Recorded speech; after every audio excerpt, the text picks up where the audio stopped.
Всем привет! Спасибо, что посетили мой канал. Сегодня хочу поделиться рецептом Наполеона. Для меня вот это вот сочетание коржей и именно этого крема идеально.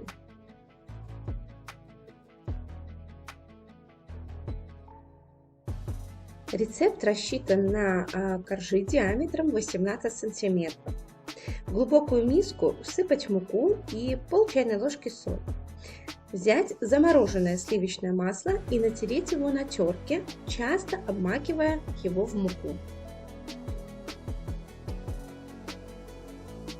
Масло должно быть обязательно замороженным, так как именно в этом случае получается максимально слоистая структура коржей. А для чего же нужно обмакивать масло в муку? Это нужно, чтобы тертое масло не слипалось в один комок, из-за чего мы потратим много времени на перетирание этого комка с мукой. И вследствие, опять же, не получим красивую слоистую структуру коржей. Далее добавляем сметану и яйцо. При добавлении этих жидких компонентов замешивать тесто нужно очень быстро. Наша задача его просто собрать в один комок. Помните, чем больше вы его вымешиваете, тем больше сил для этого процесса вкладываете. Чем длительнее длится этот процесс, тем хуже для структуры. Тут не нужно добиваться идеальной однородности теста.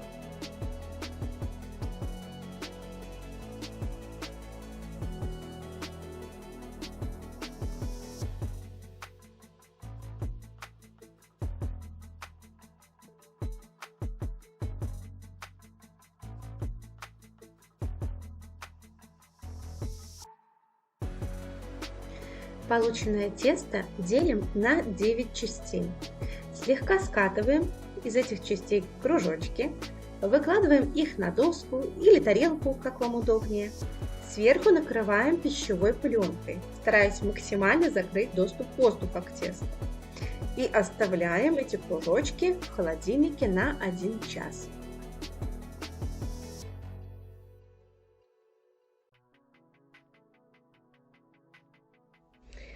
Тем временем займемся приготовлением крема. В кастрюльке или глубокой мисочке нужно смешать яйца, сахар, ваниль, крахмал и муку. При приготовлении этого крема удобно использовать венчик.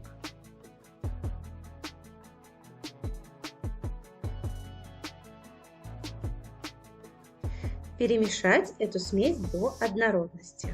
Венчиком это легко сделать.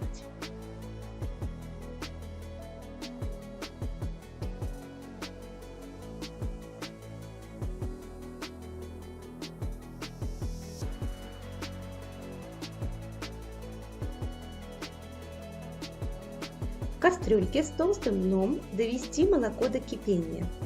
Толстое дно нужно, чтобы молоко и будущий крем при варке не пригорали. Далее молоко нужно тонкой струйкой влить к яичной смеси, постоянно помешивая при этом венчиком. Нельзя резко вылить все молоко, так как яичная смесь просто свернется, образуются комки и куски омлета. Все молоко не обязательно вливать в яйца. Наша задача несколько разжижить яичную смесь и уравнять их температуры молока и яичной смеси. Теперь переливаем полученную смесь с молоком в кастрюльку с остатками молока и ставим на нагрев. Нагреваем не спеша, потихоньку. При приготовлении крема спешка не нужна. Не забываем постоянно помешивать крем венчиком, иначе мука осядет на дно и пригорит. Сначала при варке можно греть крем на средней температуре и даже немножко выше средней. Но как только увидите, что он густеет, сразу же нужно понизить температуру. Крем быстро начнет густеть и мешать его станет сложнее, но это обязательно нужно делать. Варить крем нужно до 83 градусов Цельсия. Если у вас есть термометр, то можете измерить. Хотя это не обязательно. Мне больше нравится варить его без термометра. Нужно дождаться первых бульков крема, это значит, что смесь закипела, и проварить ее еще 1 минуту. Затем крем выкладываем в широкую миску, накрываем пленкой в контакт и охлаждаем. Крем на основе яиц лучше охлаждать шоково. Это значит, что его лучше поместить в морозилку, где он быстро шоково охладится до температуры 20 градусов. Это делают с целью снижения микробиологической порчи. В целом, если вы готовите для себя и знаете, что торт быстро исчезнет, то можно охладить его и просто на столе. Приступим к раскатке коржей. Так как тесто несколько липнет при раскатке, то нужно его присыпать мукой. И скалку тоже нужно смазать мукой. Коржи лучше раскатывать сразу на пергаменте.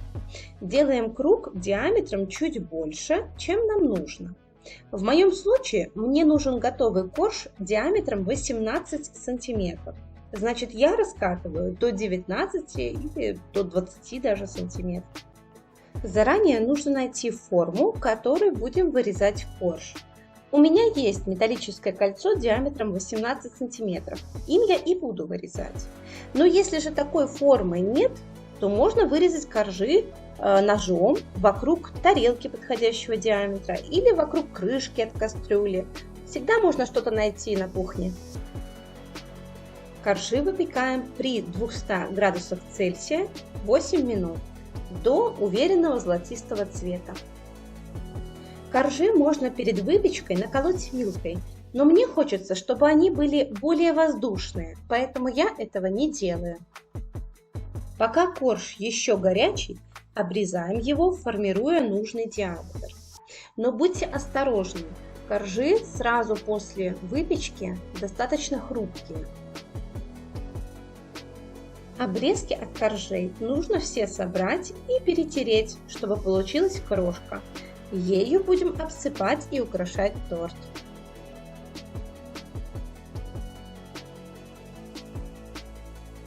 На примере обрезков хочу показать структуру. Посмотрите, какие они слоистые, какие они воздушные, а аромат просто не описать словами. Мне нравится, что эти коржи очень хрустящие. Если резать Наполеон, пока он еще не успел сильно пропитаться, через пару часов, то при нарезке он очень аппетитно хрустит. Но и после ночи в холодильнике коржи не превратились в резину или в кашу. Теперь доделаем крем. Мягкое сливочное масло нужно взбить пару минут. Затем добавить к нему сгущенное молоко и взбивать уже до тех пор, пока не получится крем, который держит уверенно форму.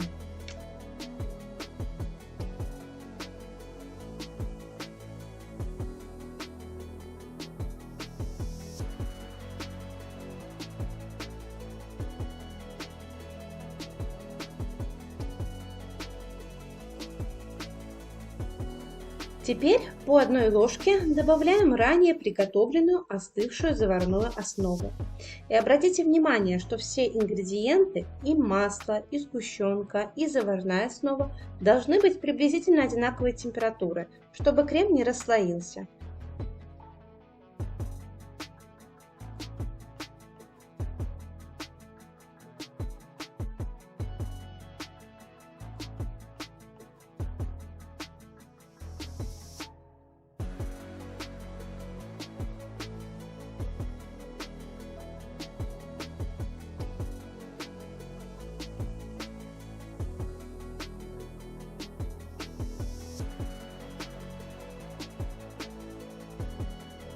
Приступим к сборке тортика.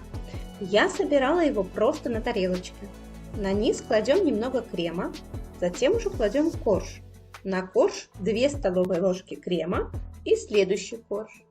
Для лучшего скрепления лучше корж немного провернуть в разные стороны, как показано на видео.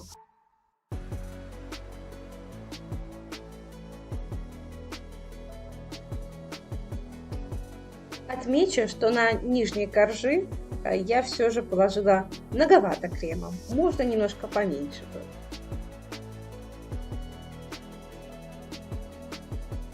Остатками крема смазываем бока тортика. И последний штрих – обсыпаем бока и верх тортика крошкой. Оставляем тортик пропитаться. Если вы хотите хрустящий Наполеон, то ему достаточно постоять пару часов, просто чтобы коржи между собой хорошо скрепились. Если же хотите, чтобы не был хрустящим, то тут уже надо постоять часов 8.